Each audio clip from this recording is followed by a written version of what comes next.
It's terrifying. Yeah, the whole experience is terrifying. I've never been more scared in my life. It's like your ego separates from you and you start having a conversation with yourself that you absolutely abhor. Everything that you think about you is wrong. That's all I can say. What do you do with all of this information? You realize very quickly, well, if we're all just assholes to one another, this thing is not going to work. Who knows why we're supposed to be here, but what we're supposed to do while we're here is... Oh, shit. Yeah.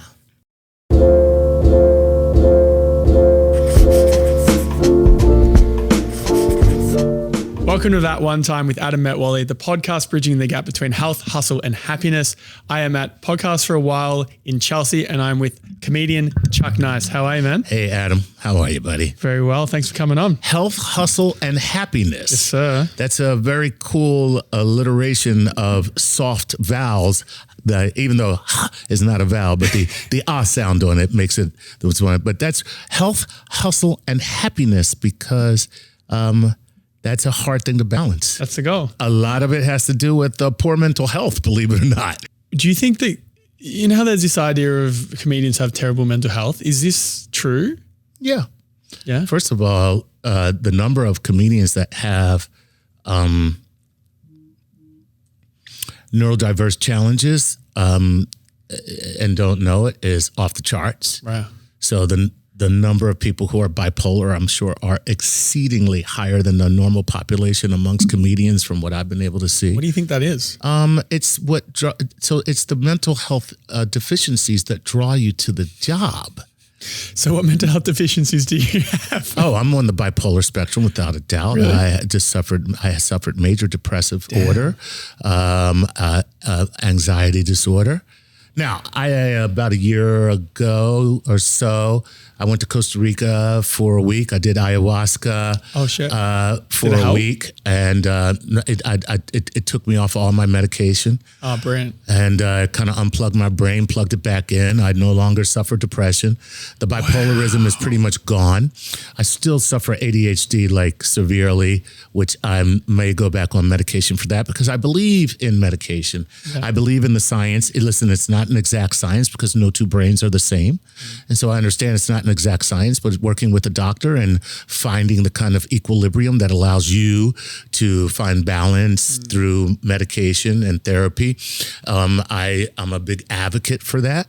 And most people want a magic pill. There is no magic pill, but there are pills. There are pills. Yeah. And a pill is not the answer all the time, but often it is an assist. Yeah. So, yeah, I found out recently, I was talking to my therapist about it and she thought that I have ADHD and she suggested I go to a psychiatrist to get medicated. And I thought, you know what, I don't actually want to do that. Because if it's working for you, who cares? I found that two things. I found that now that I know that I have this different way of thinking, right?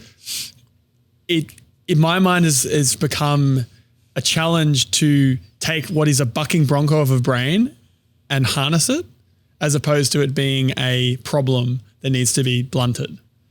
Like I said, if you're able to work with it and it's not compromising your life, then there's no reason. Maybe I don't know what the alternative could be. That's true, but guess what? You don't need an alternative if what you have works. Yeah. You know, that's like saying, I'm married to the most beautiful woman in the world and she loves to cook for me and she loves to give me the greatest sex, but I wonder what else is out there. No, that's ridiculous. Is that the human experience? Right. Yeah, no. So, no, the idea is if what you're doing works and it's part of who you are, then it's fine. If it compromises you in any way, if you find that, you know, like I can't get stuff done.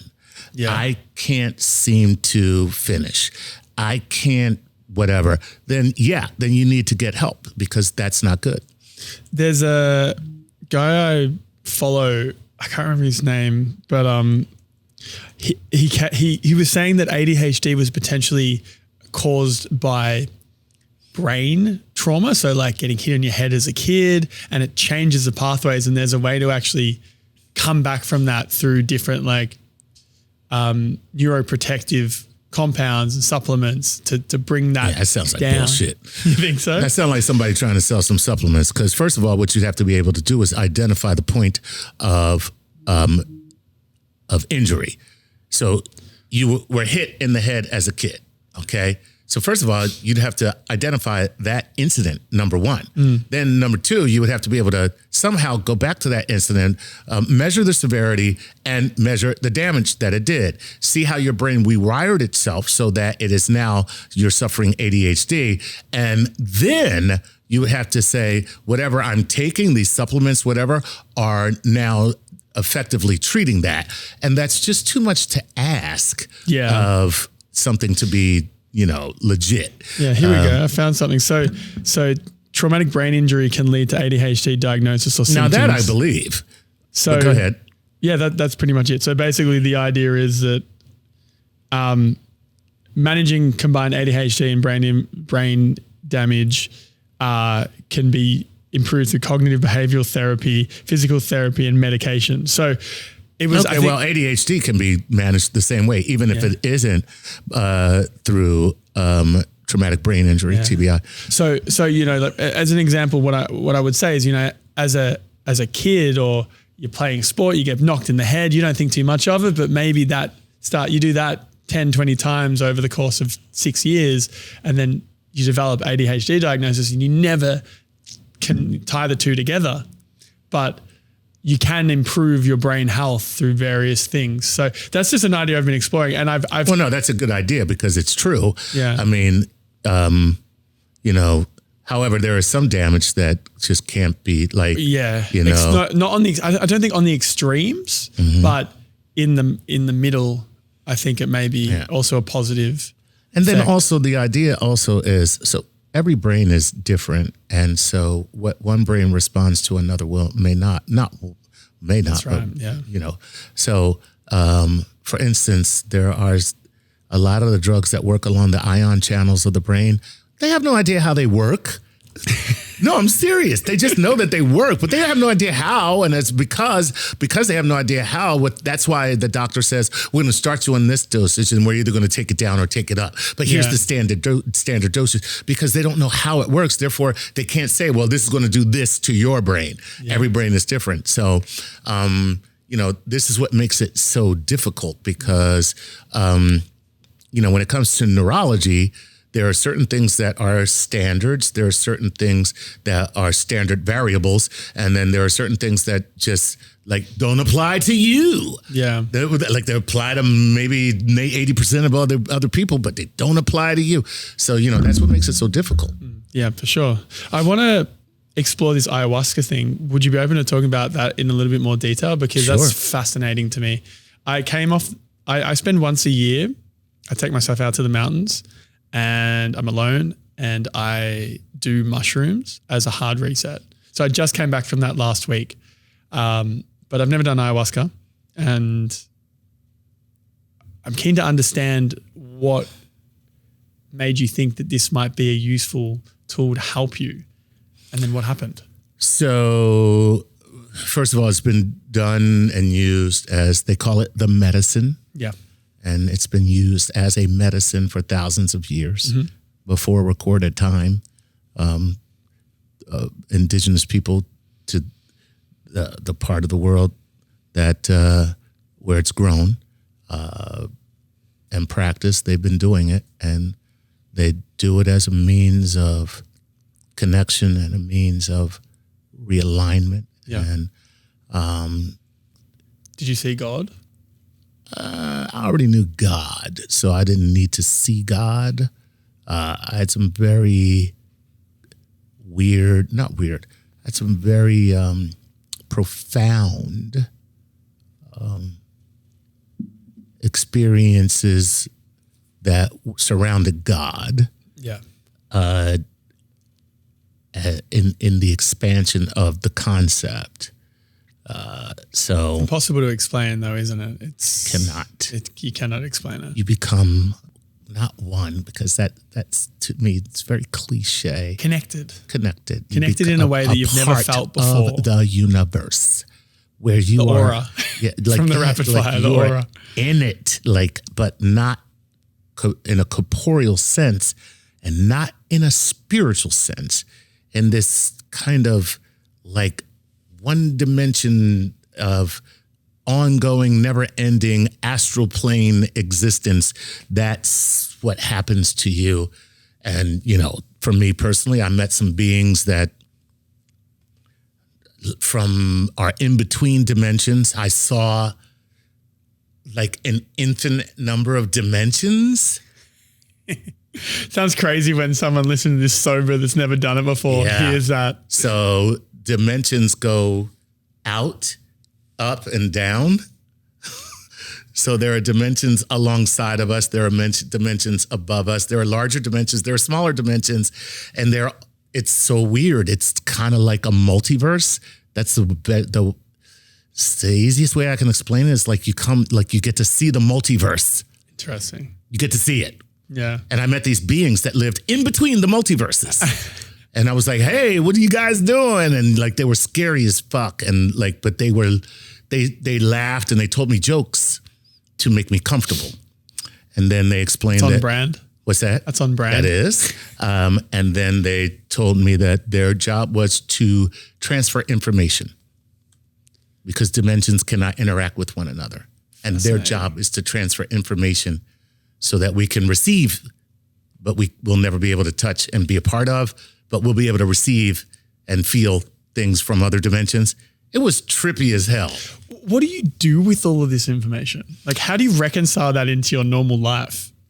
So the first thing it did was it increased my cosmic perspective, which the cosmic perspective is this thing, this way of thinking that allows you to understand your place in the universe as all at once insignificant and extremely important because you are not only in the universe, but the universe is in you. So you are a part of this, okay? Everything here, these atoms, all of this came from an exploded star, all of it, okay? And it coalesced and created this solar system. And we are all part of that as well.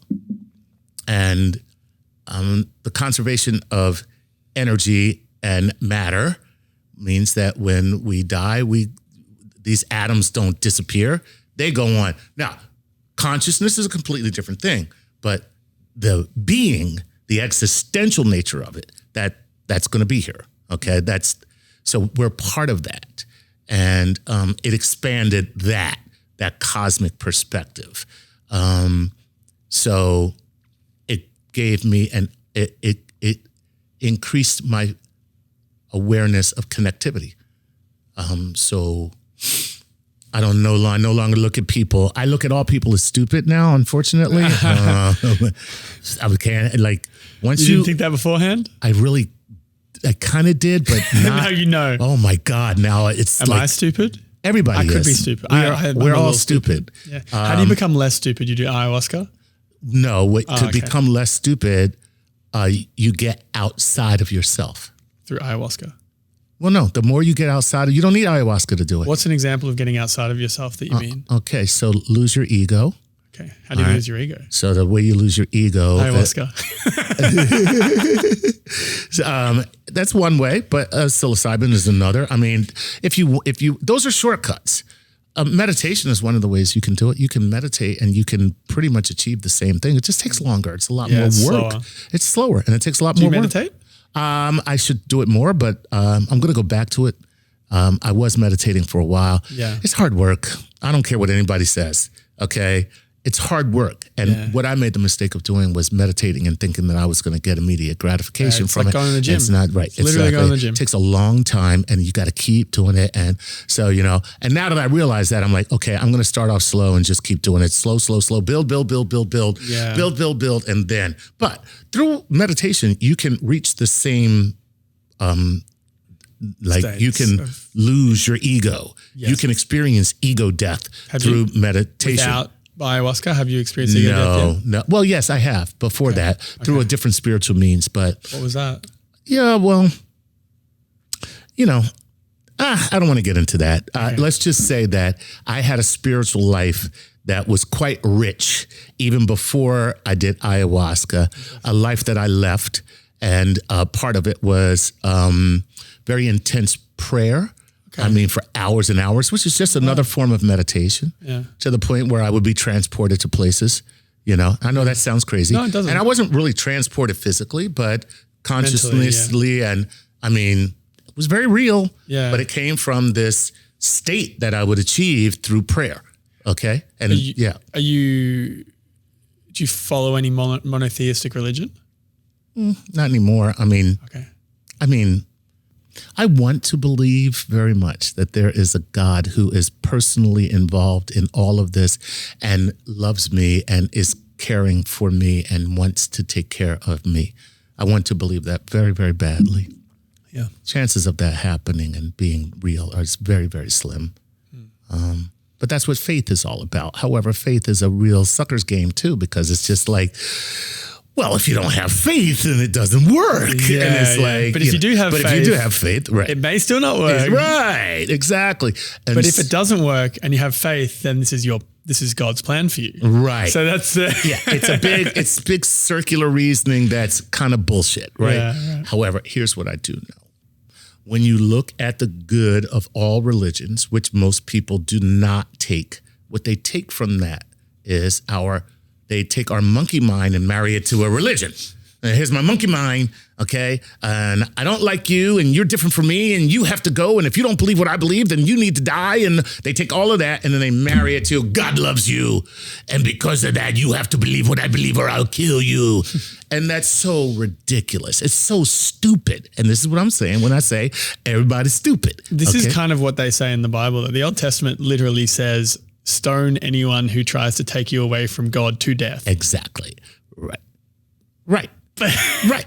And then people follow that either exactly to the T or loosely to the T. Right. So, right. What do you do with that? I don't know. I really don't what know. you do with it is this. You understand that these were ignorant people who did not understand human nature. How many people were on Earth back then? I mean, I don't know. How many were that's there? what I'm saying. Let's be honest. Go back 6,000, 7,000 years ago, right? And how many people were on Earth 7,000 years ago?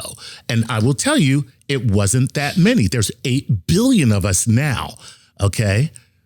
Could there have been 1 billion people on Earth? I don't know. Were there 1 billion people on Earth?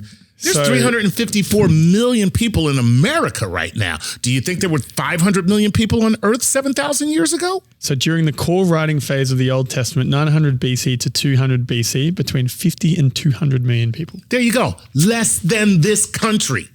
Okay, so you're talking about the entire globe. There's less people than there are in one country, which is America, and they're all ignorant, and they're all they have no understanding of science, and they're except for the Egyptians. The Egyptians were that's true. Well, they were on point. But guess what? On their game. Yeah. Well, many cultures in Africa were aware of the cosmos, and but that's the cradle of where we all come from. So it makes sense that that they have more time. But the fact is that when you look at that, here we are. We're unscientific, monkey-minded apes, right? And we're all cordoned off into little clans, and we come up with these rules. We come up with these rules so that we can live together. Because what we realize is that our greatest strength is community. And so in order for that community to function, we need rules. And then the more you can make the rules apply to a larger group, the larger the group can come together and work. And so from that, first religion, then government, okay? And that's what we have today. And government is a religion. And then government's a religion. And that's what we have today. That's what we have today. What's religion worse, and government. Do you think having religion government is always worst. You think having religion as the core or the government as the core? Religion, and the reason is because people can always look at government as other people and say that even if you're saying that the government is run by the divine, I know it's you. Where it gets to. I know it's you. You're running this, but religion, I don't have anything to do with this. This is God's will, man. I'm sorry. This is God's will, and so there's no accountability in religion. There is accountability. Well, there's internal accountability in religion. Yes, but I'm talking about as an organization. There's no accountability because the ultimate authority is God. Okay. Whereas in government, the ultimate authority is the blob, right. Which you still can't. You can't you pull one piece out, another piece of the bureaucracy goes in. But you can always say, let's change the whole thing. And that's called revolution. Yeah, that's scary. And that is scary. But, you know, in religion, you say, let's change the whole thing. And that's a new religion. It's a new religion. See, there you go. So that's why religion is always, will always trump government. And which is why governments have always sought to hold religious power over the people. And that's what's happening in America right now. You have charlatans who have bewitched a fundamentalist movement and convinced them that they're on the side of God, even though they don't do anything. What do you mean? So right now, the Republican Party is a white nationalist Christian party. Has it always been a No, it Christian, hasn't. It hasn't. No, it hasn't. Party with it has always been a conservative party, which means that it has always been religious underpinnings. It's been right? Underpinnings have been religious, and it's been adopted by the religious. But it's never come out and said, God wants us to run the country, and that is what they're saying right now. People don't realize how dangerous that is. What makes it dangerous? What makes it dangerous is you have married government, which is the ultimate authority on earth, to religion, which is the ultimate spiritual authority, which means you cannot be questioned at all. But you can always be questioned by force at the end of the day, right? Well, like the point is this: who is really going to question the United States government by force? Like, let's be honest. I mean, you think it's too past that point? You don't think that the American populace have no authoritarians cannot prosper unless the people lay down. Yeah. And we've been through turmoil in this country before, the civil rights movements. You see people were bloodied in the streets and all of that kind of stuff. And we've had riots and things like that, but nothing on the lines of like the Civil War in America. Because we saw how disgusting and like what an horrific waste of life that was and how brutal it was. Well, I don't know. I'm Australian, so I haven't done that history lesson. It's terrible. It's terrible. But, that's what we could be headed to with someone taking control of the government and marrying it to religion. We can be headed to that place here in America again. And people say, well, that's ridiculous. I'm like, you say it's ridiculous now, but we thought it would be ridiculous that someone would ever say birthright citizenship is not a thing in America. It's in the Constitution. How could it not be a thing? Yet there's an edict put forward by this White House to say that people born in this country are not citizens. So yeah. I'm going to not worry about it though, because I'm having my skin bleached. I'm going to be like Michael Jackson. I'm going to start talking like this and, get myself a monkey. I'll be okay. Oh, man. I'm not Black Donald Trump. This segues into another interesting... But anyway, back to the original thing. Ayahuasca, I recommend it for everyone. I experienced ego death. It allowed me greater connection to everything. When I came home, my family was just like, oh my God, please go back and do it more. Please. Who is this guy? You're not as neurotic as you used to be. Oh, we love you so much like this. Oh my God. Yeah. But they tell you when you leave, Rhythmia is the place that I went in Costa Rica. It's called Rhythmia. Tell them Chuck Nice sent you. I don't get anything from it, but the people there still know me. I had an incredibly great time there. It is a more upscale, high-end resort because they want you to be comfortable, because ayahuasca, doing it is not comfortable at all. It's terrifying. Yeah. It's terrifying. Yeah, the whole experience is terrifying. I've never been more scared in my life. Run me through the experience. Run me through the ayahuasca experience. So you take it. It's like a thick paste that you have to swallow, and then you start to feel weird. You vomit and shit, and then you start tripping, You're not high though. It's not like you're tripping and you're like, oh my God, this is wonderful. No, it's like your ego separates from you and you start having a conversation with yourself that you absolutely abhor because it is so frightening to meet yourself for real. Everything that you think about you is wrong. That's all I can say. You think you're this person that everybody sees. You get to see yourself for the thing that you are, the thing that you are, not the person that you are. And it's horrifying. And you have two choices. You can say, that's okay. I'm okay with that. In which case you're going to leave the experience and you're just going to end up being a miserable, unhappy asshole for the rest of your life. Or you can say, oh my God. And you like start to mourn that this is in you. And then you find your humanity. And what's opposite your humanity is all the things that oppose your humanity, and they're all in you. Your selfishness, your narcissism, and I say that the way we all mean it, which is self-absorbed, self-aggrandizement. You find that, and the thing that's in you that wants to protect you all the time so that, when somebody says something to you and you get insulted, all of that, you see it all and you start to realize, damn, that's some ugly, ugly stuff. That's really ugly. And I want to shed that. I need to get rid of that. And that's what starts to happen. And it's wonderful. It's great. Do it. Do it. I did when I did my mushroom trip. So the way I approach it generally is about 4 grams. Mm-hmm. So it's a pretty significant dose, but I do it once a year by myself in the middle of nowhere, phones off, and I just sit. It's a great way to do it. And one of the things that I was thinking about during this trip last week was kind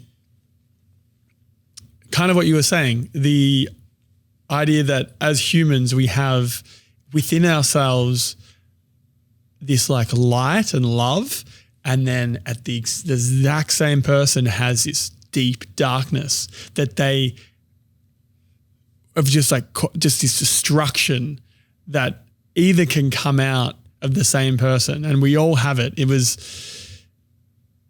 something that I've thought about before, but not onto that extreme. But what to do with that, I don't really know yet. So what you have to do, and I'm not telling you, what I have done is you have to remain cognizant of that darkness. And it's not a matter of fighting it, and it's not a matter of keeping it at bay. Sometimes it's a matter of embracing it, because in the embracing of your darkness, you're able to allow your light to overcome it. If you run from your darkness, then how can you ever use it? Darkness is there for a reason. It's there to be used. And the way that you use it is by accepting that it's there, measuring it, and allowing it to inform you so that you can be a better human being, so you can have, you can intensify your humanity. And if you use it that way, then, if we all did that, the world would be a great place. People think of utopia as something that is unattainable, and it is, but it is approachable. And that's what I wish people understood. It's like reaching a local maxima that you'll never actually reach, but you can get as close as possible to it. Exactly, right. Yes, exactly. Like like pi. My friend can recite pi to 500 digits. That's insane. Insane. That's insane. We were out for dinner and she has this 3.1415 blah, blah, blah, like to about 10 numbers sitting there. I'm like, why do you have pi? She's like, I can recite. I'm like, bullshit. She just goes. For 500 digits. Well, she did 200 and then she was like, stopped. I want to stop now. Yeah, because we'll be like, you've ruined dinner.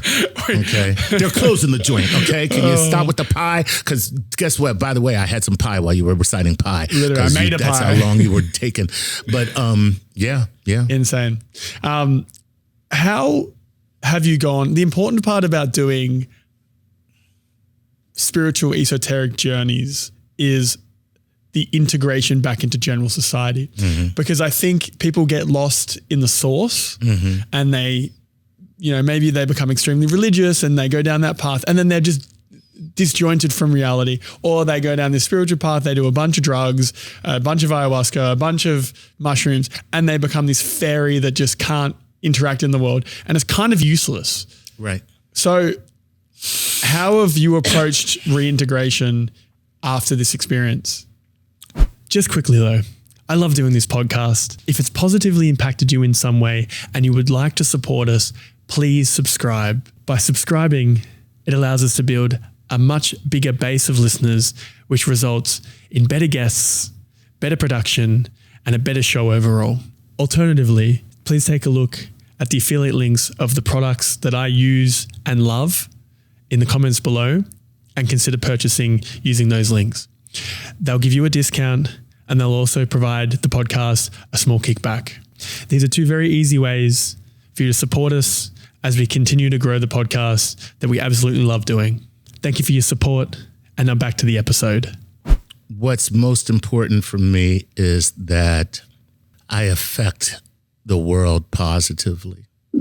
And that's how you reintegrate in a way that is beneficial, not only to yourself, but to others, because the connectivity is what it's all about. What you're talking about is people who don't get the purpose of why they took that journey to begin with. You took the journey to begin with so that you could be better. Why would you want to be better? Well, you want to be better because we live in a world where we have to interact with other people. There's no reason to be a good person if you live in the middle of the wilderness and you're a hermit. You don't have to be a good person. You can have all the evil thoughts you want. You can,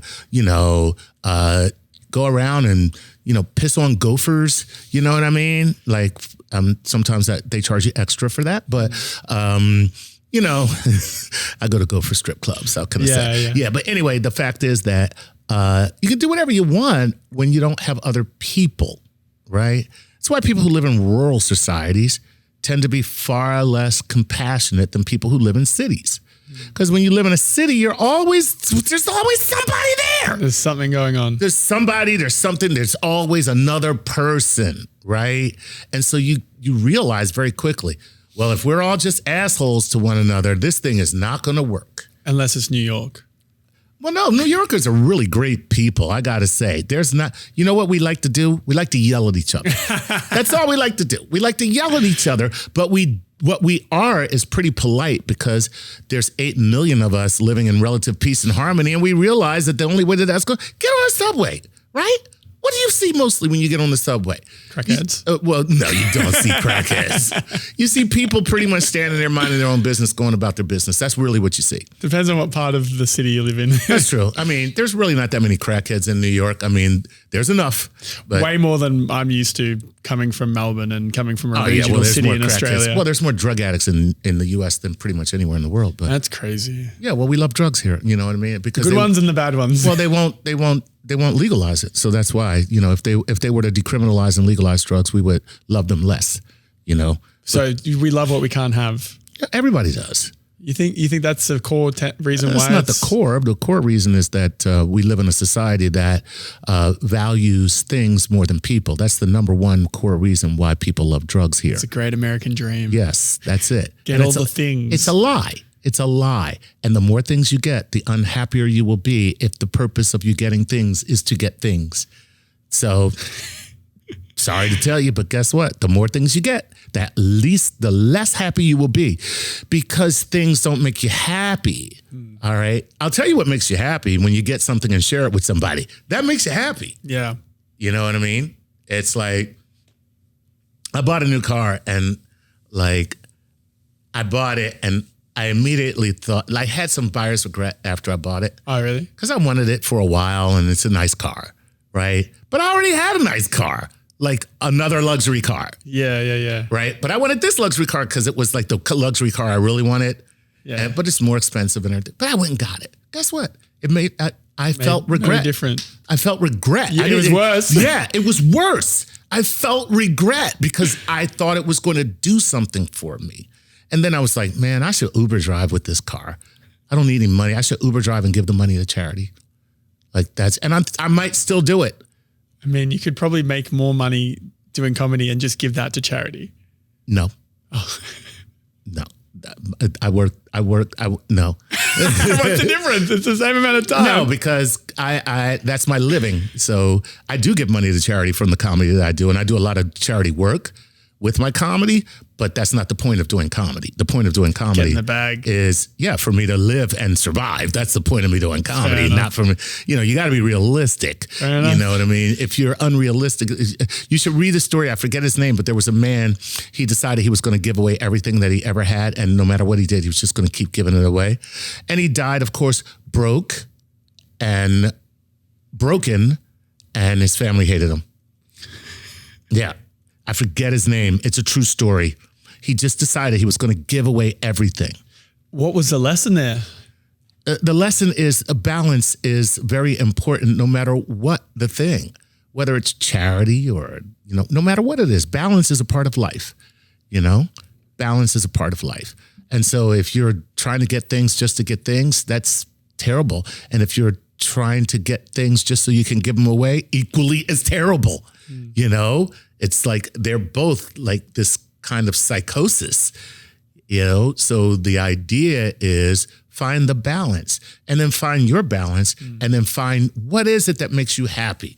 So what makes me happy, here's what I really like to do. I love going out with friends and having dinner. Like that's one of my favorite things in the world. Same. And you know what I really love? When I'm able to pay for it, And I don't do it very often because I would go broke because I like very expensive restaurants. But occasionally I do it and I feel really great. Yeah. I love tipping people who work in the industry. Yeah. I love it because I used to work in the industry. I used to wait tables and bartend. And guess what? It makes me feel great that I'm able to throw an extra 10 or 20% on top of a tip to somebody who does a great job because I know that they're not being appreciated, But that's a balance. That's balance. What do you think of tipping culture in America right now? Because this is a whole new experience to me. Tipping culture in America exists because we didn't want to pay people what they're worth. But the customer ends up paying for it either way. Yes, yeah. But what you end up supposedly doing is incentivizing the server to do right and do a good job for you because their tip is contingent upon their service. I don't mind that because I was very good at what I did. And I made money. I made good tips because people were like, wow, this guy is good. He like knows his stuff and he's fast and he's organized and on point. Okay. And so I feel like, but I also feel like if everybody knew what to do, 20% I think is a good tip. 18 is the minimum. And, if you give somebody 20%, I tip 20% on the total bill, which you're not supposed to do. You're supposed to tip 20% on the bill. I give them the 20% on the tax and everything, which you're not supposed to do, but I do it, and sometimes I give them 25% on the tax and everything. Why? Because I know you're paying I know you're paying your rent with this. I know how it is. Yeah. I know how it is. I know that you don't work, you don't eat. I know how that is. Like those are things that most people don't understand in America. Most people go to work and they get to call out sick and they get to take vacation. You don't get to do that when you work in a restaurant. It's tough. And so, tipping culture sucks because you're not paying people what they're worth. But now the prices are expensive anyway, because it's very strange to me because in Australia we have a wage that everyone's paid at a minimum based on like similar to here. Yeah. But bartending, if you're above 21, I think bartending, you make minimum of like $28 an hour, and then it goes up later at night, and then it goes up after 12 hours, and it doubles on holidays and weekends.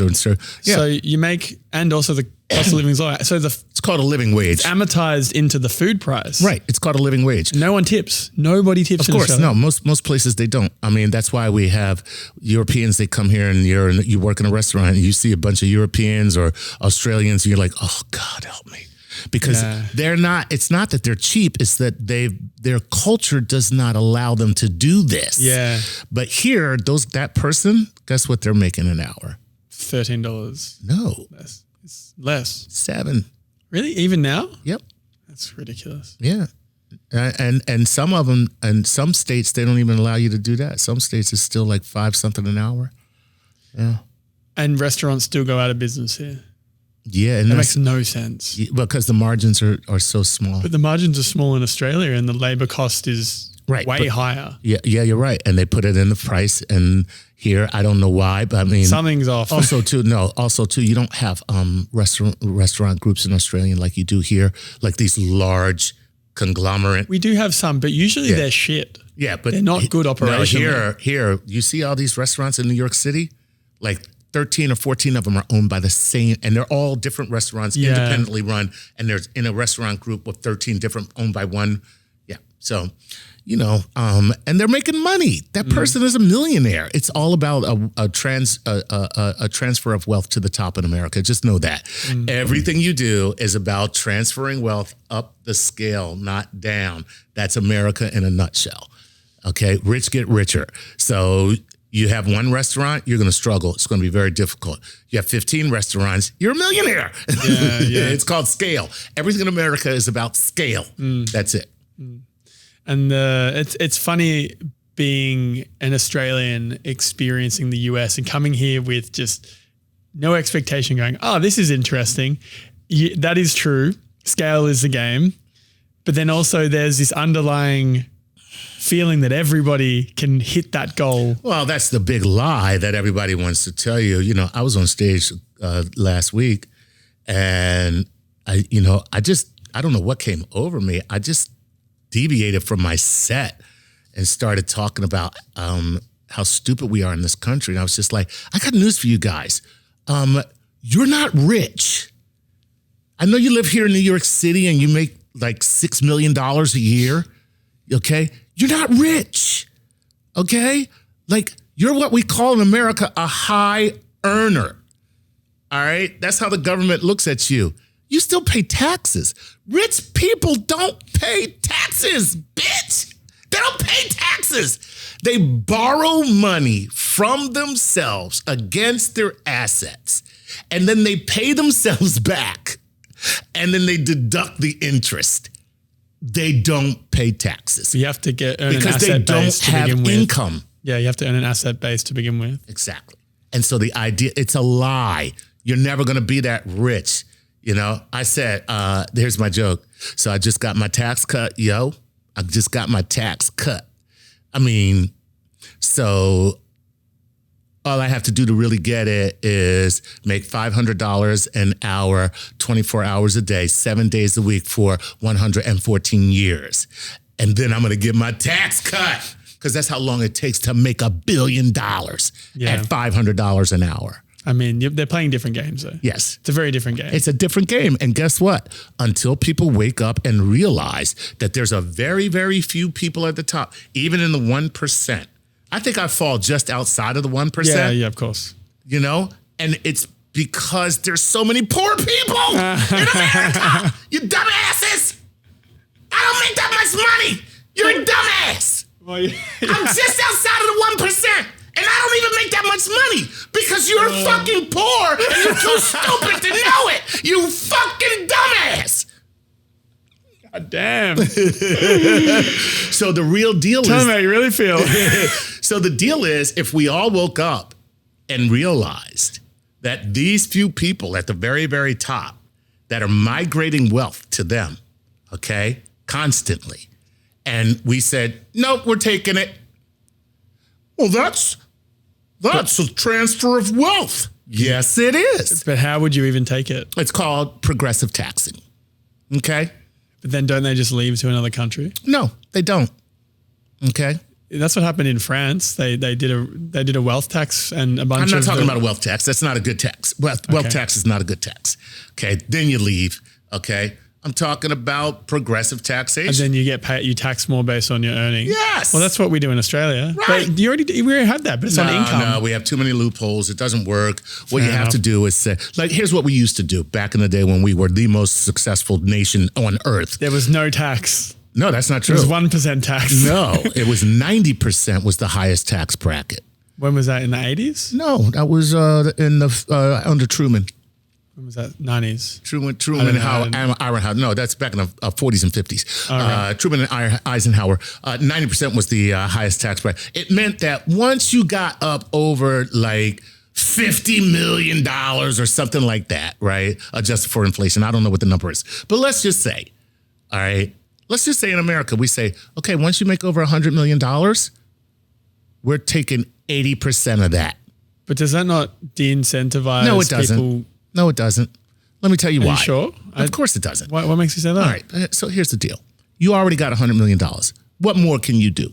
You can't do anything else. These people that are at this stage, though, most of them do it for the game. Right. Like at That's that point, my point. It's a game. My point. So guess what? If you de-incentivize that game, so what? I still got to be rich. I still got to do all the stuff that makes me rich. All I'm doing now is hoarding money. That doesn't help anybody. Hoarding money does not help anybody. So if I stop you from hoarding money, who cares? Who cares? So what are you saying? Okay, so the stock market might fall and correct back to where it belongs because people aren't artificially bloating the stock market because they're hoarding money. Who cares? Does that really affect me? No, but what does affect me is healthcare. What does affect me is education. What does affect my future is having people be able to get resources so that the country can continue to prosper because we're cultivating people as they come up. We're investing in people. We're not hoarding the assets that disincentivize investment. When you allow people to hoard money, you disincentivize investment in people. So maybe the solution then is, let's just say you've got... I'm running for president, by the way. Yeah, I mean, go for it. Nah. Could see that. You're a spring chicken. So true, comparatively. So maybe what I'm hearing is the hoarding of cash is the problem, but the investment, a lot of these companies can do things that no one else can do because they have so much resource to back them. And by the way, they're all banks right now are sitting on $1 trillion of cash. That maybe the cash sitting in a bank account that is not being used productive is the thing that should be getting taxed and nothing more. Well, no, what you need to do is, here's what I have to tax. When you make $100 million in 1 year in the stock market, but you don't realize any of those gains, and then you report zero income. But the gains are only during the point of sale, so you can't do anything with it unless here's the thing. Get debt on when you take out money against that asset, I need to tax that loan because that is income. See, for you, that's income. So I need to find a way to tax that loan so that when you take your money out without taking your money out. But you're also assuming that the stock market's always going up, which it isn't. So at some point, that stock market can go when down 50%. When the stock market goes down, what do they do? Then they get margin call. Guess then what they're they fucked. do? No, what do they get when the stock market goes down? What do they get to do? Tell me. They get to write it off. Well, yeah. Yeah. So, but they don't have the money. They never actually have the money. So what? If it's all paper anyway, then. But it becomes, once it's taxed, you go to jail if you don't pay your tax. So it's no longer paper. So it's real. So guess what? The moment you take a loan out on it, it's real too. Yeah. But no, that doesn't make sense to me. I don't understand. That's but guess what? The moment you took that loan on that money, you got money for the money. But that money is sitting against an asset that has not been sold yet. And at some point you have to pay that back. Right. By selling the asset. Right. Or using the money into productive means to get more money to pay down the All right. And so my point, that's the American dream. That's it. And debt and capitalism. Right. And so my point is this. Why should I subsidize that? So by the way, my tax dollars subsidize your ability to do that. My tax dollars. I mean, there's lots of people that get subsidized by the government. No, but my tax dollars are subsidizing your not paying taxes. That's not cool. Because see, I pay something called a payroll tax no matter what. See, I'm a business, right? I'm a corporation. And guess what? Let's say this year I only make $50,000, right? Guess what? The IRS is going to say to me, you need to give me 15% of that no matter what. So unless you don't pay yourself a wage. No, it doesn't make a difference. I got to pay it no matter what because I'm self-employed. Do you understand? So that's what companies pay on the companies pay tax on the company level though.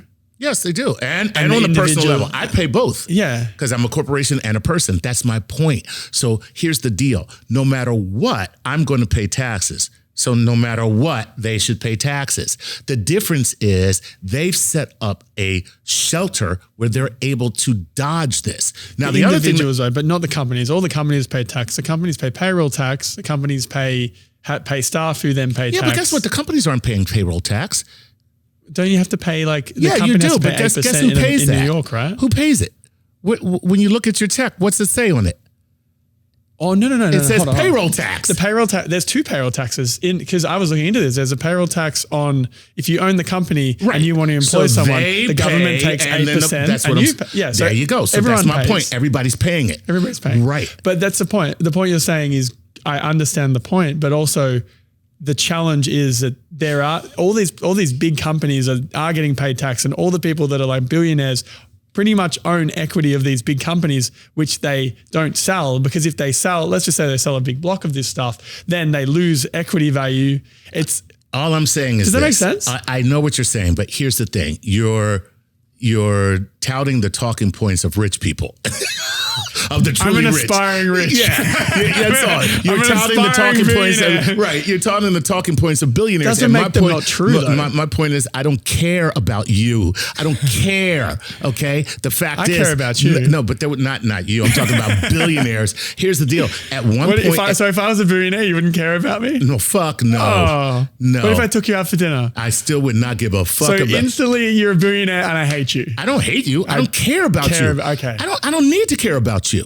You understand? You have so much money that I don't need to care about you. I don't need to care about you. Okay. I don't need to care about you. Yeah. And what needs to happen globally is the corporations, the countries that still are free need to come together and say, no matter who you are, no matter what billionaire you are, and no matter what company you are, if you flee one company and come here, you still got to pay a minimum tax of this. And we all sit, and then guess what? And then Dubai goes, fuck y'all, and everyone moves to Dubai. And guess what? If you want to be the dumbass that moves all your business to Dubai, that's fine. Because guess what? All your assets will be owned by one family.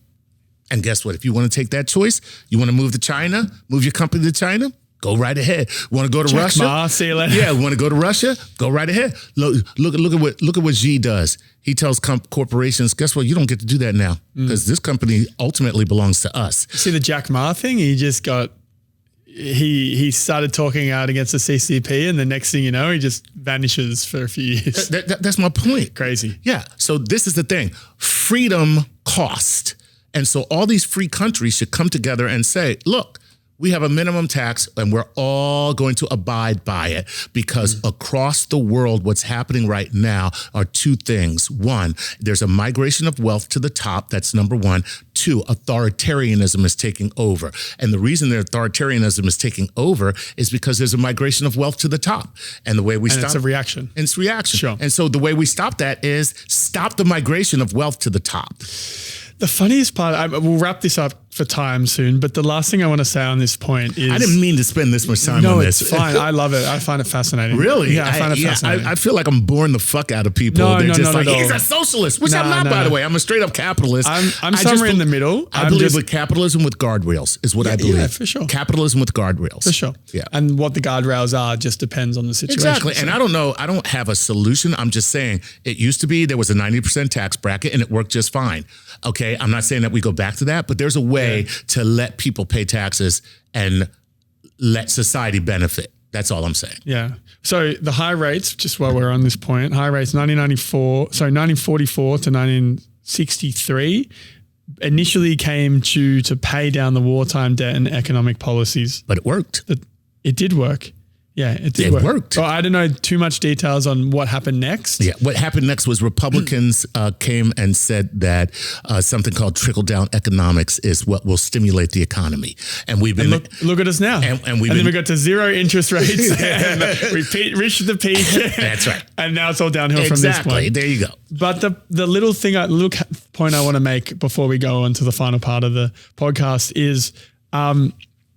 you said it's a lie that the American dream exists, but I still feel it. As somebody from Australia, I've made the conscious choice to pack my shit up and move to the other side of the world for a feeling of something that I've never felt before in my life. And this place, it's more than a chance.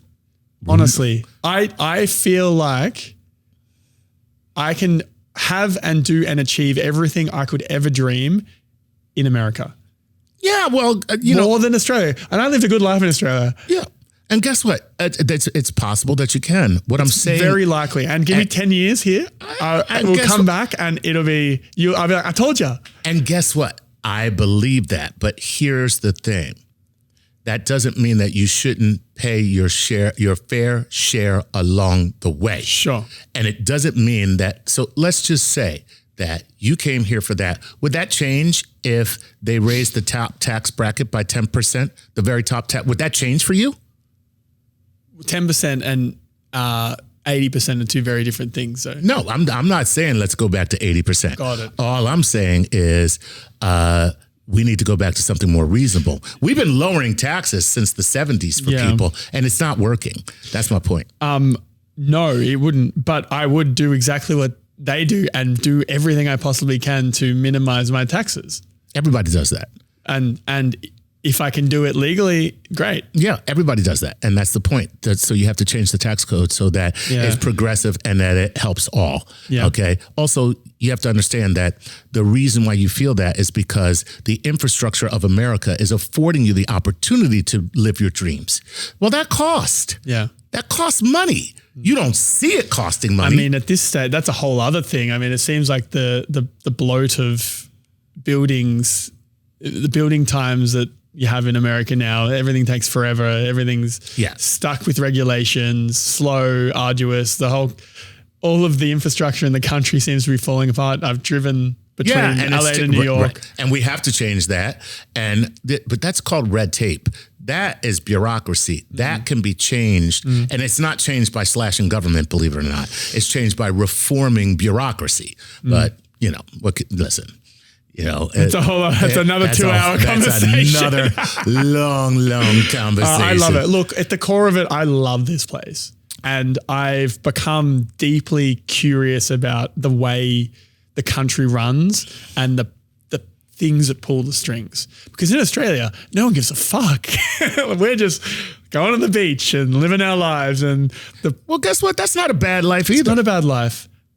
But also, now that I'm here, I'm learning so much. True, but so there's an old story about the fisherman in Tahiti and the business. You know that one, and the businessman who sees him on the beach and he says, "Oh, what are you doing? I'm a fisherman. I go out in the morning, I catch fish, I come back, and then I sit on the beach and then I drink wine with my friends and we eat the fish."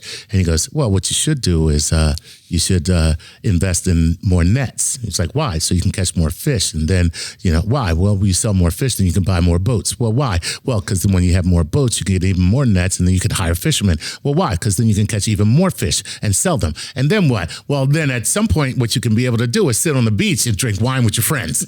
You know what I mean? Like, long story short. And it's like, sometimes you just want to cut to the chase.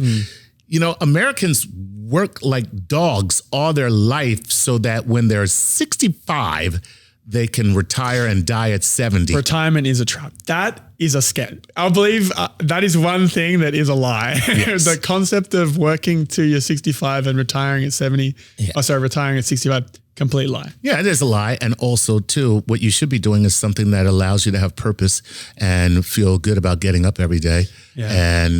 And when you do that you don't want to retire. Yeah. Well, that analogy is true if you hate what you're doing, right? Right. I wake up and I'm the fisherman. Instead of going to Tahiti, I'm in the North Pacific and I'm fishing some other shit. That's cool, man. And that's the way it should be. That's what we should all be doing. Yeah. And I think if the more people who do that, the happier this place will be. Yeah. Yeah. So wrapping up, I want to ask you a couple of general questions about philosophy of life and then we'll call it a day. So sure thing. What views do you have that would make most people either scratch their head or get angry? I think we just talked about many of them. I mean, these are all things that, I've heard many times before. I know, but a lot of people in America right now, we are very rich centric. We love rich people. And we think that look at our government. Our whole government is run by rich people. And we think that somehow they have the answers. And that's, I don't like that. I don't like it. I think most answers come from the bottom up, not from the top down. So what do you think about the idea of when government initially began in America, it was the idea that someone would be successful in America as an American, and then they would spend their time partially in government to contribute back to the government, as opposed to career politicians that now spend 60 years. The reason why they did that is because there wasn't too many people. Number two, what made you an American? What made you an American was you were a white guy from Britain and you owned land. That's what made you American back then. So interesting. Yeah, okay, if you weren't a white guy from Britain that owned land, you were not considered an American. Honestly, yeah. So that's why you had to be contribute to government. Now that's expanded now because we have a Constitution that has expanded. That's why we have they're called amendments, and and I think everybody should contribute. Here's how you contribute. You're an American. You are the government. We, the people, is the founding principle of this country. We, the people. You already are the government. If you're not engaged, then you are failing the country. You are failing in your duties. And your duty as an American is to be engaged so that we can elect representatives that will do the right thing for and by us. Because it is a government of, for, and by the people. Yeah. I'm not in that, by the way. I can't vote. So. Well, you get a pass.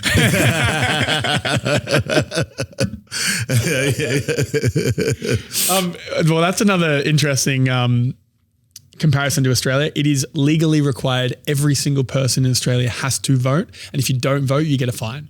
See? And I think that... They'll never do that here. But the fact that you don't do it here blows my mind. Well, because there's certain parties that don't want participation in government because they know that their policies would fail all the time. Great. Yeah. They deserve to fail then. They do. But guess what? That's why they won't push for... you have politicians who have gone on record and said, the less people who vote, the better for us.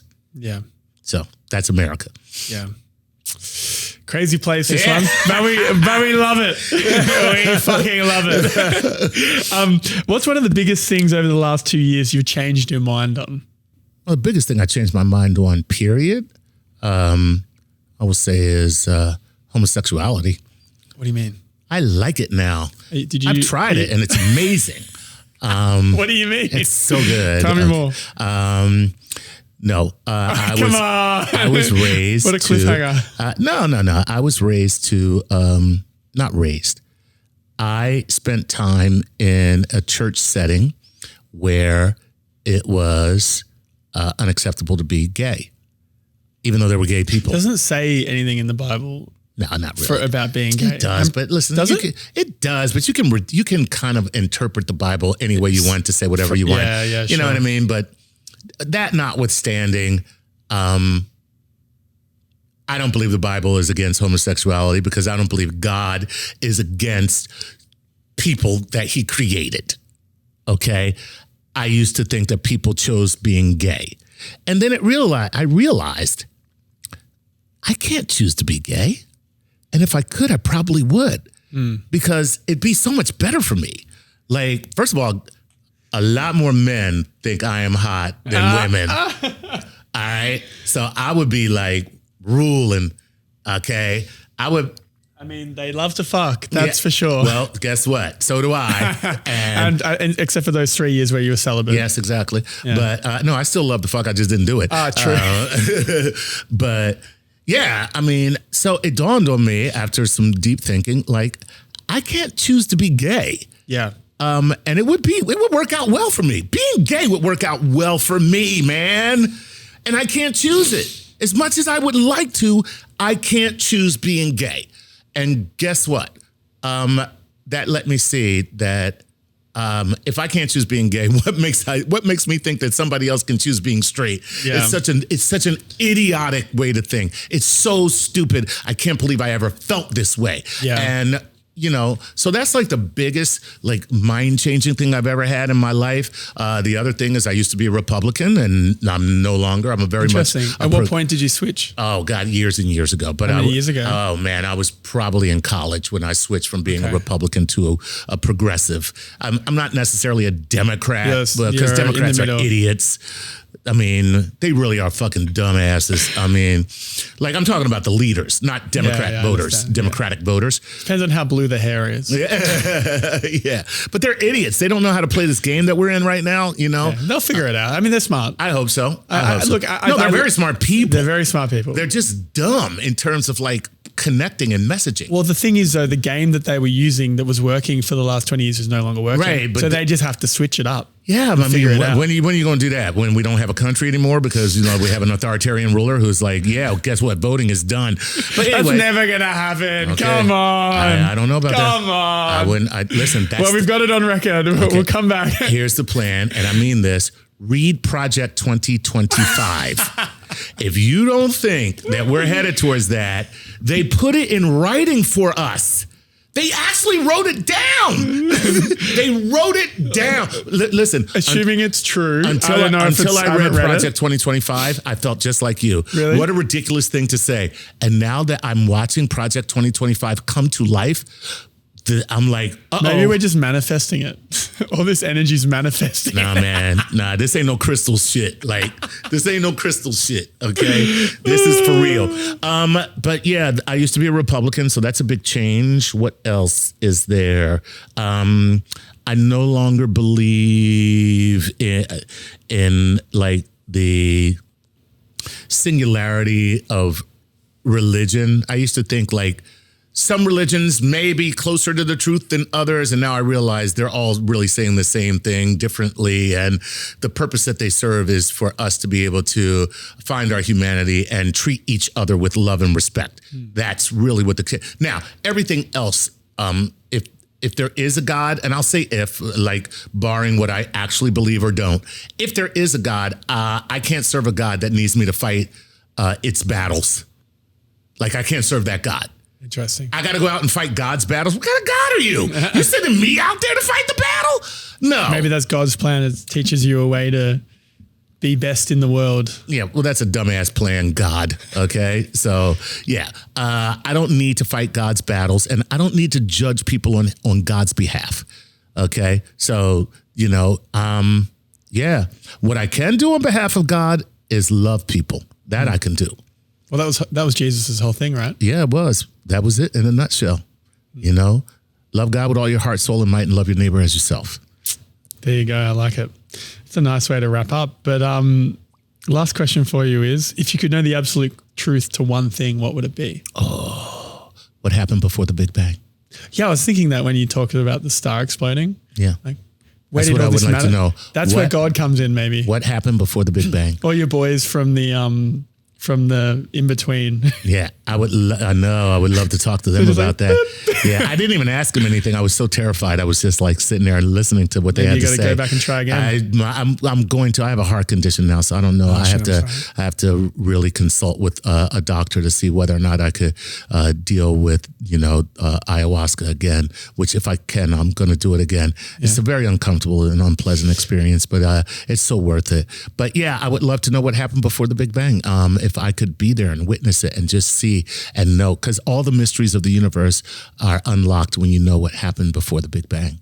Like that's everything. That's everything in a nutshell. Really? Yeah, and we cannot know because we can only go back to just after. We can't go back to the Big Bang or before.